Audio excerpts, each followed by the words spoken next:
soppante fu ñu nekk nañu yeneente jàmm ak salaam woy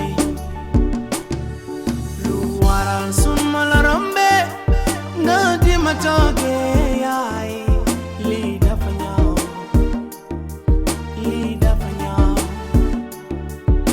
ñu bokk benn réew mu ñu jugee jéggi benn frontière bu ñu bokk lu waral xiiroo bi nga yow bi dugal ma Maroc dugal ma Espagne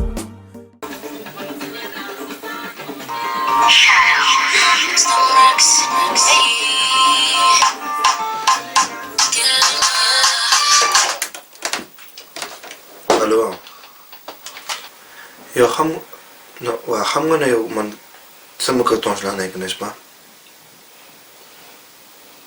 voilà temps yi dafa am ay problème détail fi am yoo xamante ne ni je sais pas quoi daf ma ëpp doole quoi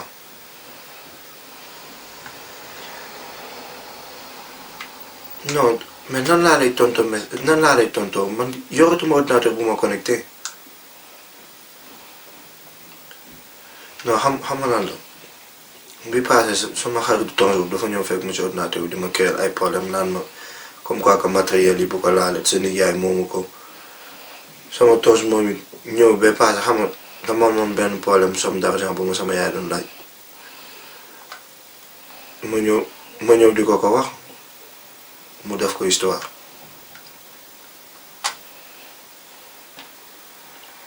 non mais loolu sama xaalis maa ko doon dénk li ma doon liggéey di ko dénk la ma ñëw di ko laaj moom may indil problème te man je sais que réellement du moom jabar bi la. dugal ma Italie France Allemagne Belgique immigré doon leen benn bu leen xiiroo bu leen ŋaayoo. su ma ko njëkkee ci chambre à coucher bi. mais day dem tëdd ci canapé bi. su ma ko njëkkee ci canapé bi mu dugg ci néeg bi tëj buntam quoi. mais amatuma jabar fu mu toll nii. mais loolu grand il faut ma dox ci ay jéego en tout cas man daal fu mu toll nii jaaxle naa vraiment j'ai beaucoup de problèmes parce que ku ma waxoon loolu ci ndaw si du ma ko gëm. naa la jox benn conseil gis nga dëkk bi jigéen moo fi ëpp doole. je sais toi aussi. ce qui veut dire que. côté boobu man je sais que di nga ko gérer. nga may ma nag man ma dox ci tànku xarit ak tànku jullit. àdduna ana góoru yàlla bi doon muñ te gàccoog ngoram tey jantu naqaram tiim na ko tax na ma xiif lool te xiifuma ngir dundin waaye dama xiif ngir nekkin ba mar di diisal sama làmmiñ waaye koorit xoosul sama mbàq kon yàlla sa weeru bànneex bi te nga ci niital sama néeg bi ba li ma doon dund démb del si tey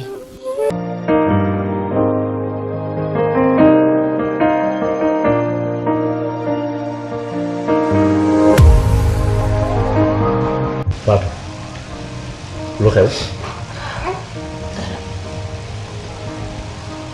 la moo tax nga jooy loo jooy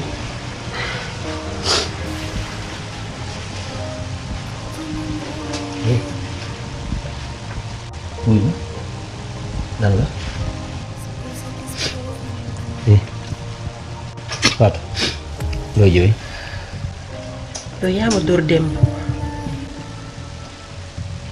danga maa jàpp dóor ma bu may bëgg a dee dóor Pape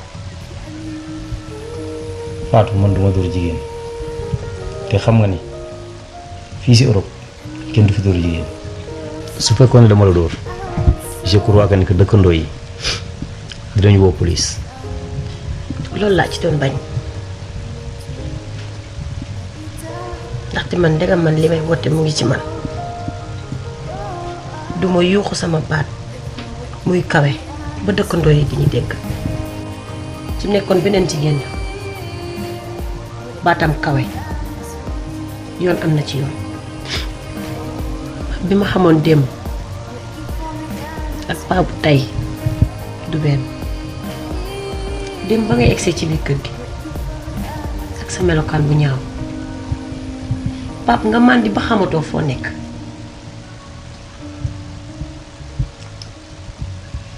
Fatou dangaa juum kooku du man. damaa juum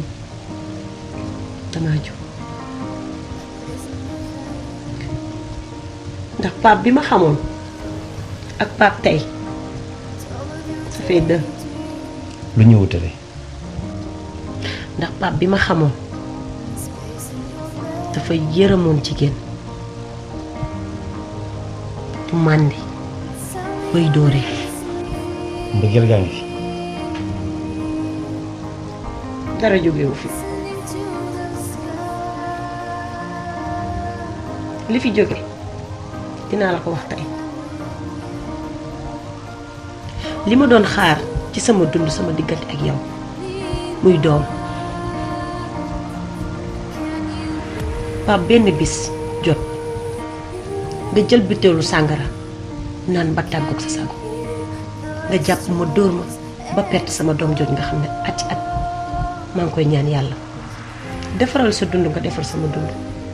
ay at ñu bëgg ko ñàkk nañ ko ndax li nga xamante ni du dara loolu yàq àdduna kon tey dinaa sukk baalu laa. man maa lay baalu ak.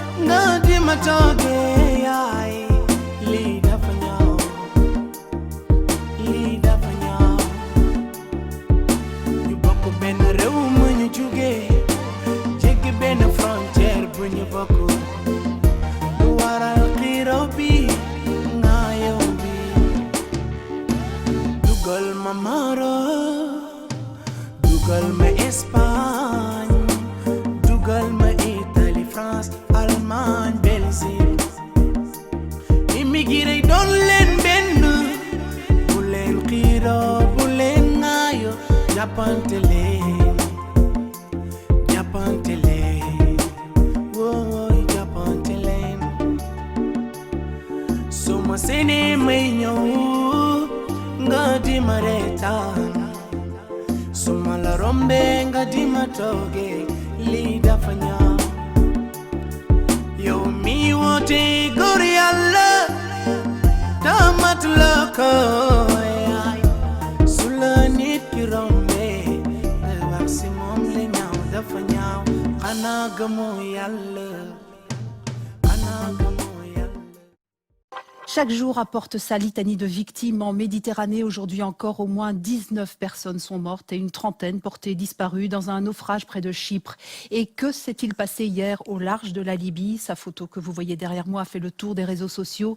Une femme a été sauvée sur les restes d'un canot pneumatique. 2 corps ont été repêchés, mais où sont les autres occupants du canot? Une ONG accuse les gardes-côtes libyens de les avoir tous abandonnés. Thomas Simon. Des images insoutenables, toujours et encore. Des secouristes de l'ONG espagnole Proactiva Open Arms récupèrent les cadavres d'une femme et de son enfant dans la mer à 150 km des côtes libyennes. Ils sont écœurés.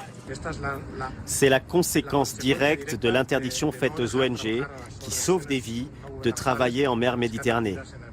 La conséquence directe. Selon des secouristes, les gardes-côtes libyens auraient d'abord récupéré 158 personnes pour les ramener en Libye. Mais 2 femmes avec un enfant qui ne voulaient pas retourner à terre auraient refusé de monter à bord de leur embarcation. Les gardes-côtes les auraient alors laissés dans un canot entièrement détruit. Une seule a survécu. Les Libyens sont totalement dépassés, estiment les experts. Les gardes-côtes libyens ne sont pas suffisamment préparés pour mener à eux seuls ces opérations de sauvetage. Ils ont encore besoin de temps pour s'organiser et mieux former leurs équipages. Pour de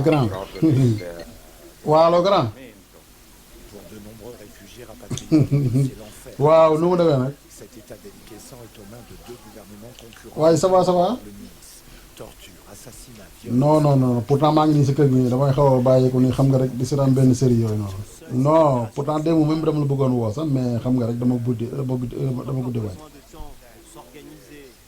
waaw ça va. Hein? Ils ont encore besoin de temps pour s'organiser, mais looy wax nii gannaaw former leurs équipages. génn nga sa jarbaan bi.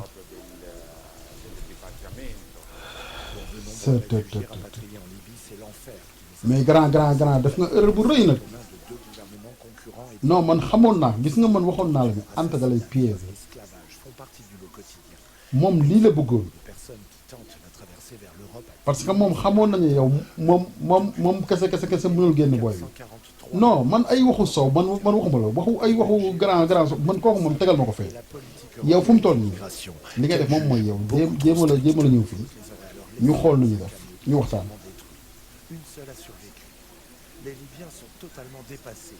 mais grand wuy ma fii amatul lu ñu fiy topp yow jarul ngay topp naan da ngay looy toppati fu mu toll nii daal man li ma lay wax moom mooy jéem a la génn foofu nga ñëw boo ñëwee ba fii ñu jéem a xool lu ñuy def.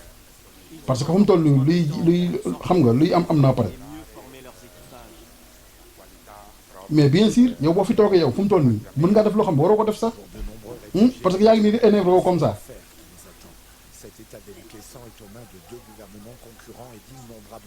amul problème yow fu mu toll nii waaw d'accord yow léegi yow jéem a la def le tout nga jënd billet nga ñëw man dinaa la jël ci station xam nga.